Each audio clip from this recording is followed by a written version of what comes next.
Foi pesada a abertura do Jornal Nacional porque o Brasil chegou a 100 mil mortos por Covid-19 e o Jornal Nacional meteu pancada atrás de pancada em Jair Bolsonaro porque eu sei, você sabe que ele é o principal responsável por esse genocídio que está acontecendo nesse momento com o povo brasileiro. Temos 100 mil mortes graças a Jair Bolsonaro, ele é o responsável por isso e ele não é um crime culposo não, de alguém que não tem intenção, é um crime doloso, ele tem a intenção. Seja, a Globo mostrou, demitindo ministros que queriam seguir a ciência, seguir o que cientistas renomados dizem que todo mundo está fazendo, que deu certo no mundo, ou seja, o fato de não termos ministro há 86 dias, ou promovendo curas que não existem, como a cloroquina, azitromicina, não sei o quê, ou com outras ações do Bolsonaro, como não respeitar isolamento, como sempre falar para as pessoas não usarem, não falou para não usar máscara, mas não usar máscara dá o mau exemplo, falar que o isolamento é ruim para as pessoas saírem de casa, chegou a chamar de covarde quem está no isolamento. Eu vou mostrar só um trecho, porque se eu mostrar mais, a Globo tira o vídeo do ar, mas eu vou mostrar só um trecho da abertura. Quem quiser ver tudo, tá no site plantãobrasil.net, que é o site do Plantão Brasil, tá lá toda a abertura do Jornal Nacional, você vai ver que é pancada em Jair Bolsonaro, olha só. O presidente menosprezou a Covid, chamou de gripezinha. Depois, quando um repórter pediu que ele falasse sobre o número alto de mortes, Bolsonaro disse que não era coveiro. Disse 2 vezes, não sou coveiro. Quando os óbitos chegaram a 5 mil, a resposta dele a um repórter foi um "e daí?". Agora o presidente repete que a pandemia é uma chuva e que todos vão se molhar. Ou que a morte é o destino de todos nós e que temos de enfrentar a doença, como se fosse uma questão de coragem, como se nada pudesse ter sido feito.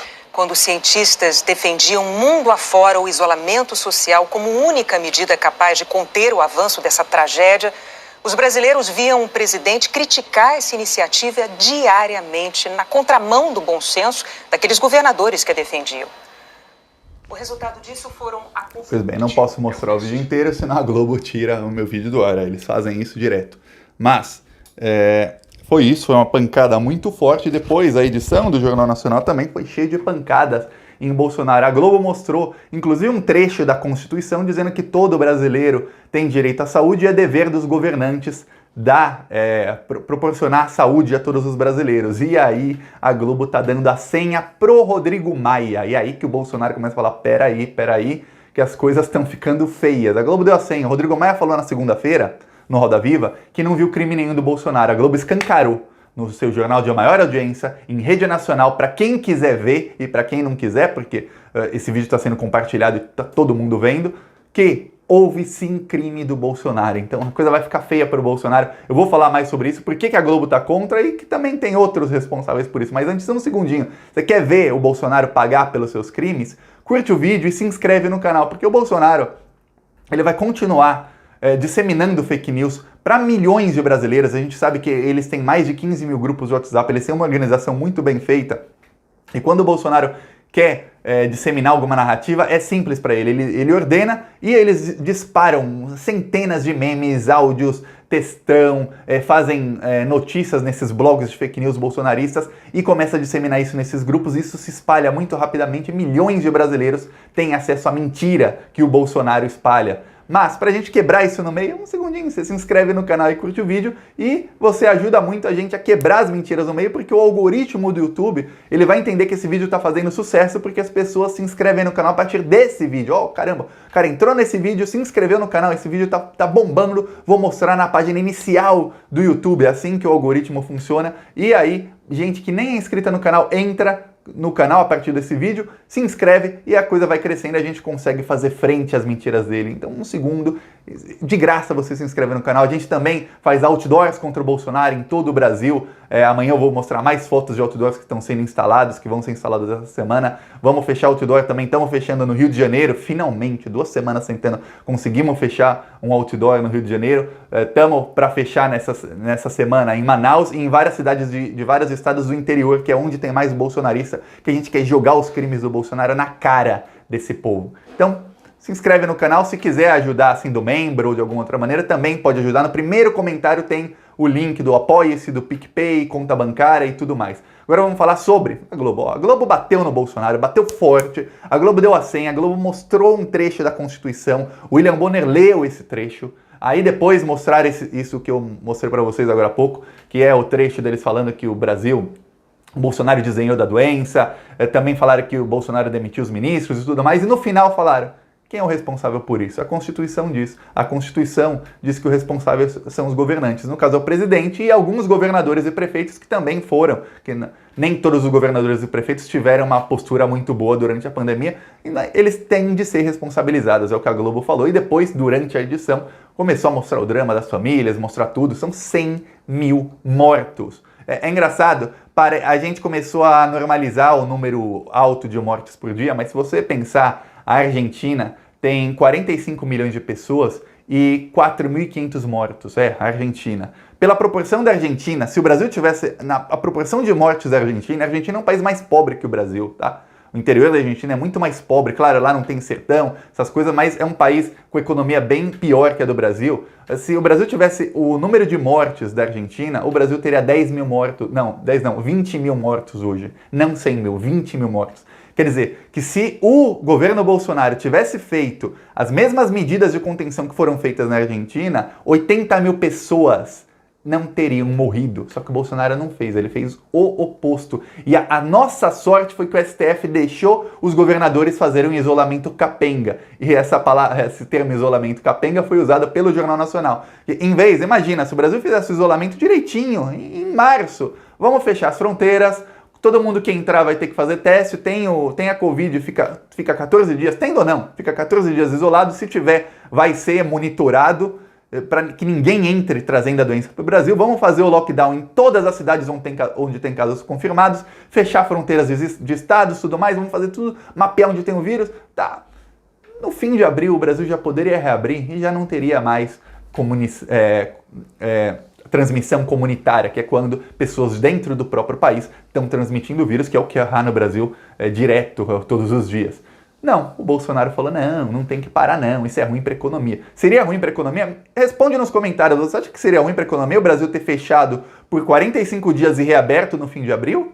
Ou no comecinho de maio, depois tudo aberto, era tudo aberto. Eu vou dar um exemplo, a Nova Zelândia fechou absolutamente tudo, a Nova Zelândia não tem transmissão comunitária há 100 dias, quer dizer, faz 3 meses e 10 dias que não há transmissão entre uma pessoa e outra dentro do país, porque eles fecharam absolutamente tudo. A Nova Zelândia tem uma líder, uma mulher, o Brasil tem um genocida, e a Globo está mostrando, só que a Globo é responsável, eu até coloquei no meu Twitter, lembre-se sempre quando a Globo estiver fazendo isso, a gente tem que usar a Globo como aliada nesse momento, porque, veja bem, aliado é uma coisa, amigo é outra. A esquerda confunde muito isso. As pessoas da esquerda têm mais empatia e acabam confundindo aliado pontual com amigo. A Globo é uma aliada pontual contra o Bolsonaro nesse momento, mas não é amiga e jamais será. Lembre-se sempre, no segundo turno da eleição, uma semana antes do segundo turno, o Jair Bolsonaro indo no Jornal Nacional com o tal do kit gay na mão, promovendo fake news, falando um monte de mentira contra o Haddad, e o William Bonner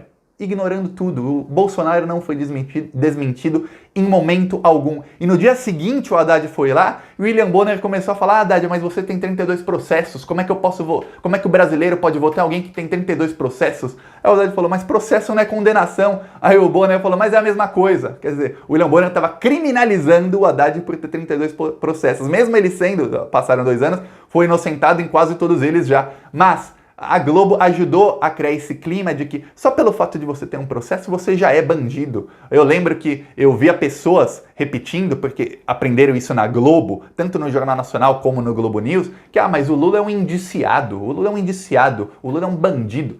Indiciado para a Globo tinha virado condenado, mesmo sendo indiciado por uma delação sem provas. As delações sem provas já eram uma pré-condenação do Lula, do Haddad e de todos do PT, enquanto ao mesmo tempo a Globo excluía qualquer denúncia contra o pessoal do PSDB, o pessoal da direita. Aí a Globo demonizou quem estava no governo, que era o PT, quem estava no governo até 2015. Eu falo até 2015, apesar do golpe ser em 2016, porque a partir de 2015 o PT não governou mais. Quem governou foi o Eduardo Cunha. Mas A Globo demonizou o PT e aí criou esse clima, plantou a sementinha do fascismo, regou, adubou com um monte de, desculpa a palavra, com um monte de bosta, adubou o fascismo. Quando cresceu o fascismo e está tentando engolir a Globo, agora a Globo vem com, não, temos que perdoar o PT, não, o Lula vai ser candidato, vamos deixar o Lula. Agora a Globo diz que o Lula pode ser candidato e que o Lula tem alguns desafios para poder ganhar do Bolsonaro. Quer dizer, agora a esquerda serve para ajudar a derrotar o fascismo que a Globo criou. Então, sempre lembre-se disso, mas a Globo agora vai contra o Bolsonaro, porque eu já falei aqui e repito, boa parte da esquerda tem uma análise que, minha opinião, tô aqui para dar opinião, né? A análise é errada, de que, não, a direita está muito feliz com o Bolsonaro, a Globo e a mídia estão muito felizes com o Bolsonaro, a Globo, no caso, o mercado financeiro, porque o Bolsonaro deixa passar todas as reformas enquanto ele cria diversionismo. Essa palavra está sendo muito usada na esquerda, diversionismo. De forma errada. Diversionismo é o Bolsonaro criar um tipo de diversão, ficar sendo palhaço lá, criando uma cortina de fumaça, você fica prestando atenção no que fala o Bolsonaro, fica assim, o Bolsonaro aqui, mostrando a cloroquina pra Ema, nossa, Bolsonaro, enquanto isso do outro lado, por trás aqui, o Bolsonaro tá passando reforma, boiada, tá ajudando os bancos e tudo mais, só que tem um problema nessa tese que boa parte da esquerda comprou. As reformas não estão passando, não estão. Eu até dei o exemplo aqui ontem, o Temer, em pouco menos de 2 anos, passou 3 leis majoritárias. Passou a terceirização, a terceirização precarizou as relações de trabalho no Brasil de uma maneira assim, muito mais absurda. Passou a reforma trabalhista, que foi o que gerou essa geração de... Temos agora uma geração de pessoas que são empresários de si mesmos, que são motoristas de Uber, entregadores de aplicativo, que o rapaz fica doente, fica sem trabalhar e não ganha nada. Não tem férias, não tem 13º, não tem absolutamente nada, graças à reforma trabalhista. E o Temer também passou a PEC do fim do mundo, que era a PEC que cortou gastos públicos no Brasil. Não existe país no mundo em que não haja gastos públicos, investimento público. Começaram a chamar de gasto público, até eu falei gasto, é investimento público. Não tem mais, foram todos congelados. Então, o que acontece? O Temer passou isso tudo, 3 leis majoritárias, fora o resto que ele passou. O Temer passou dezenas de leis que a gente nem ficou sabendo porque não eram reformas importantes. Ele só não passou a Previdência porque era ano eleitoral, e em ano eleitoral, por 6, 7 meses, o Congresso não passa nada polêmico. Só por isso, né? Ele passava 4 leis majoritárias em 2 anos, mais ou menos. Então, 1 ano e meio, 2 anos, ele passou 3. Olha só, o Bolsonaro está há 1 ano e meio, o Centrão querendo aprovar as reformas, e o Bolsonaro passou uma, e só passou por causa do Rodrigo Maia. O Bolsonaro é péssimo para os negócios. Thiago, mas o Bolsonaro deu não sei quanto para os bancos, o Bolsonaro está aceitando comprar os títulos podres dos bancos. Calma, qualquer governo de direita que a Globo queria faria isso. Só que o que eles estão vendo é o seguinte, a extrema-direita, além de ser ruim para os negócios agora, a longo prazo eles são péssimos, porque o projeto de poder da extrema-direita é o quê? É ditadura, é acabar com a economia, e a gente pode ver o que foi feito na Hungria, o que foi feito na Polônia, o que foi feito em Israel, o que o Donald Trump tenta fazer, mas nos Estados Unidos é muito difícil porque as instituições são bem sólidas, e o que o Bolsonaro tenta fazer no Brasil, que é o quê? Perseguir opositores, inclusive com ameaças na Hungria, com prisões, com expulsão do país, com mortes e tudo mais. E um regime fechado. O regime fechado é péssimo para o Brasil. O Brasil teve no ano passado a maior fuga de capitais da história. Aí você pode falar, Thiago, o que é fuga de capitais? Fuga de capital é um desinvestimento do mercado financeiro no Brasil. Foram mais de 40 bilhões no ano passado que foram desinvestidos, quer dizer, investidores, tanto estrangeiros como nacionais, tirando dinheiro do Brasil e colocando em outros países. Assim, eu não quero, aqui não, tira daqui, põe lá, tira daqui, põe lá. É lá onde? Qualquer outro lugar, aqui não. A moeda do Brasil é a que mais desvalorizou esse ano, o real, a disparada a que mais desvalorizou frente a todas as outras do mundo. Então, a coisa tá muito feia para o Bolsonaro na área econômica. Aí muitos falam, mas Thiago, se o Bolsonaro mudar o Guedes e colocar alguém que é mais alinhado, aí eu repito, não adianta. Não adianta. O problema se chama Jair Bolsonaro e a estratégia da extrema-direita. O Guedes é um péssimo ministro. O Bolsonaro talvez tivesse passado mais uma reforma se não fosse o Guedes. Talvez mais uma se não fosse o Guedes.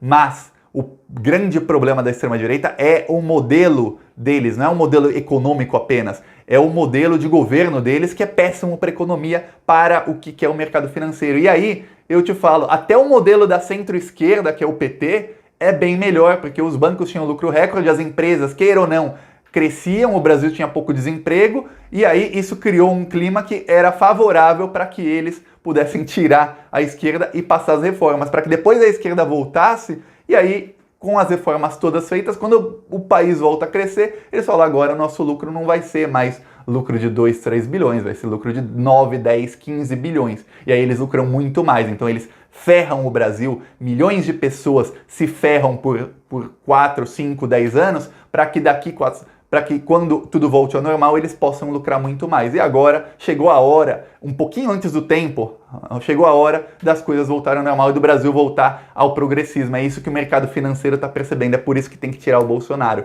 E aí, tirando o Bolsonaro, a Globo aceita ir para uma loteria em que ou ganha a esquerda ou ganha alguém da direita. A gente, no caso a Globo, vai fazer de tudo para que não ganhe a esquerda, para que ganhe alguém da direita, mas tem que tirar o Bolsonaro. E é isso, é por isso que eu digo sempre que tem forças muito mais poderosas que o bolsonarismo atrás do Bolsonaro e que o Bolsonaro dificilmente se segura. Claro, as coisas podem mudar? Podem, mas o Bolsonaro já deu tantas demonstrações de que ele não muda, que o projeto de governo dele, projeto governamentista dele, sei lá qual é a palavra, o projeto dele não é bom para o mercado financeiro, já foram tantas demonstrações, e de que ele não pode ser adestrado, não vai mudar disso, foram tantas que já desistiram, agora é contra o Bolsonaro, enfim. O problema é o seguinte, a Globo não tem poder para derrubar o Bolsonaro. A Globo tem para derrubar o PT, tem, porque o PT não sabe se comunicar. Falo isso aqui, sempre falei, se a Globo, se fosse um governo do PT, a Globo derrubava o PT em um ano. Um ano. O PT não sabe se comunicar. Mas o Bolsonaro sabe, o Bolsonaro tem mais de 10 mil grupos, o Bolsonaro inventa fake news, distorce a verdade e consegue levar mentiras às pessoas. Então, mesmo com a verdade do seu lado, boa parte da verdade do seu lado, a Globo não consegue derrubar sozinho o Bolsonaro. É por isso que estamos aqui para derrubar o Bolsonaro. Só que o problema é o seguinte, quando caiu o Bolsonaro, lembre-se, a Globo não é nossa amiga. A Globo foi uma aliada pontual contra o bolsonarismo, assim como tantos outros são. Acabou isso, é hora de separar o joio do trigo. Tem muita gente que é joio e está se fazendo de trigo nesse momento e está usando a pauta antibolsonarista para crescer e ganhar seguidores de esquerda. Cuidado com enganadores, são muitos, muitos. A Rede Globo é o maior desses enganadores. É isso, gostou do vídeo? Curte, compartilha aí, se inscreve no canal. Um segundinho de graça. Falou!